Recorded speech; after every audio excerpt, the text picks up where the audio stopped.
नमो नमः. मी दया जोशी. संस्कृत अध्ययन या यूट्यूब चॅनलवर आपल्या सगळ्यांचं स्वागत. आज आपण बघणार आहोत इयत्ता 8वीचा पुढील पाठ कह का किम. अर्थात हे जे पाठाचं नाव आहे तर ही सर्वनामं आहेत. किम सर्वनामाची ही रूपे आहेत. आपण जर बघितलं तर संस्कृत भाषेमध्ये लिंग वचन विभक्तीनुसार नाम आणि सर्वनाम यामध्ये फरक आहे. तर वेगवेगळ्या लिंगामध्ये वेगवेगळ्या सर्वनामांचा प्रयोग केला जातो आणि हे जे आपल्या पाठाचं नाव आहे तर ही सुद्धा किम या सर्वनामाची वेगवेगळ्या लिंगामधली रूप आहे. कह हे किम या सर्वनामाचं पुल्लिंगी रूप असून त्याचा अर्थ असा होतो कोण. त्यानंतर का हे स्त्रीलिंगी रूप असून त्याचाही अर्थ तोच होतो कोण. आणि किम हे नपुंसकलिंगी सर्वनामाचं रूप असून त्याचाही अर्थ आहे कोण.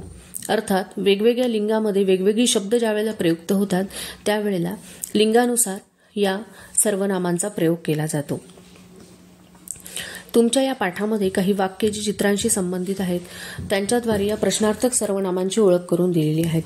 तर बघूयात. एषः असीमः, एषः चलति, कः चलति, एषः असीमः चलति. बघा, एषः म्हणजे हा, असीमः म्हणजे हा मुलाचं नाव आहे.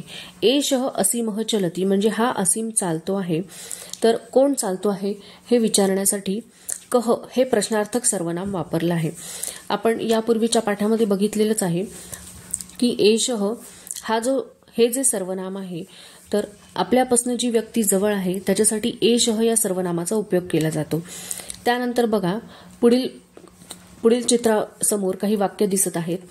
सह प्रसादः, सह धावती, कः धावती, सह प्रसादः धावती. सह म्हणजे तो, सह प्रसादः म्हणजे तो प्रसाद, सह धावती तो धावतो, कः धावती म्हणजे कोण धावतो तर सह प्रसादः धावती तो प्रसाद धावतो आहे. तर आपल्याला सह प्रसादः धावती असं हे वाक्य उच्चारल्यानंतर प्रश्न विचारण्यासाठी आपण कह या पुल्लिंगी सर्वनामाचा प्रयोग केला आहे. त्यानंतर या पाठात पुढे काही अजून चित्र दर्शवलेली आहेत आणि त्याखाली काही वाक्य लिहिलेली आहेत. ती आपण वाचूयात आणि पुन्हा प्रश्न विचारूयात. योगेशः धावती, कः धावती तर आपल्याला उत्तर मिळेल योगेशः धावती. अर्जुनः गच्छति, कः गच्छति, अर्जुनः गच्छति अर्जुन चालतो आहे किंवा जातो आहे.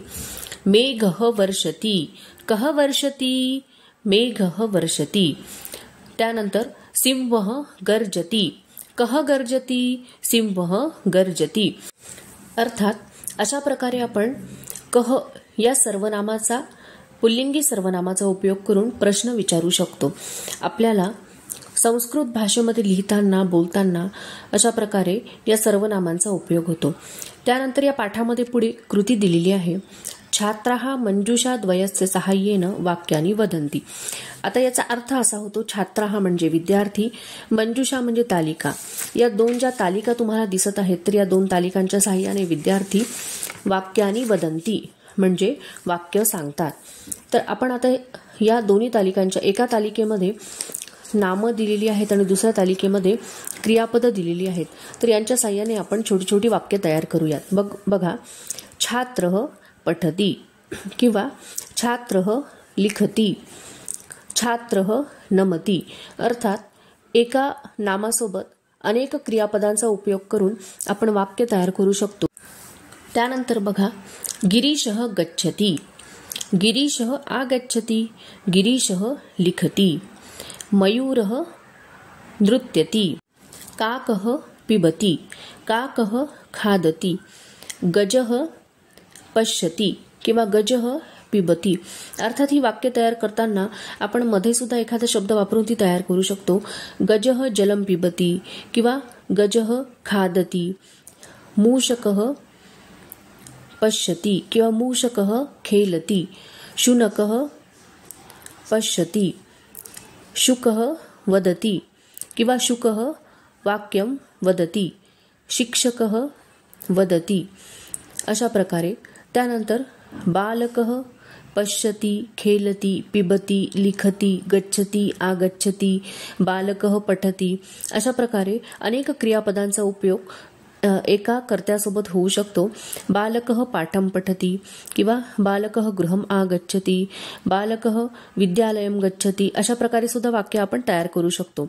त्यानंतर अश्वः उत्तिष्ठति, मर्कटः उत्पतति, अशा प्रकारे वाक्य आपण तयार करू शकतो. त्यानंतर आपण याचा भाषाभ्यास बघूयात. या भाषाभ्यास जो आहे त्यामध्ये अनेक चित्र दिलेली आहेत आणि ही चित्र पाहून तुम्हाला ती वाक्य लिहायची आहेत. चित्रम दृष्ट्वा वाक्यम लिखत. बघा, पहिल्या चित्रामध्ये आपल्याला एक मुलगा दिसत आहे. तो मुलगा काहीतरी लिहितो आहे. तर बालकः लिखति. त्यानंतर दुसरं चित्र जे आहे मूषकः खादति. तिसरं जे आहे त्यामध्ये गजः चलति. त्यानंतर चौथं जे आहे त्यामध्ये मर्कटः उत्पतति. अर्थात हा जो पाठ आहे तर त्यामधलं कह हे किम या पुल्लिंगी सर्वनामाचं रूप आपण बघितलं आणि त्याचा उपयोग करून कशा प्रकारे प्रश्न विचारायचा हेही आपण पाहिलं. अर्थात याचा उर्वरित भाग जो आहे तर तो आपण पुढच्या व्हिडिओमध्ये बघूयात. माझा व्हिडिओ जर तुम्हाला आवडला असेल तर लाईक करा, शेअर करा, माझ्या चॅनलला सबस्क्राईब करा आणि तुमच्या मित्रांना फॉरवर्ड करायला विसरू नका. धन्यवाद.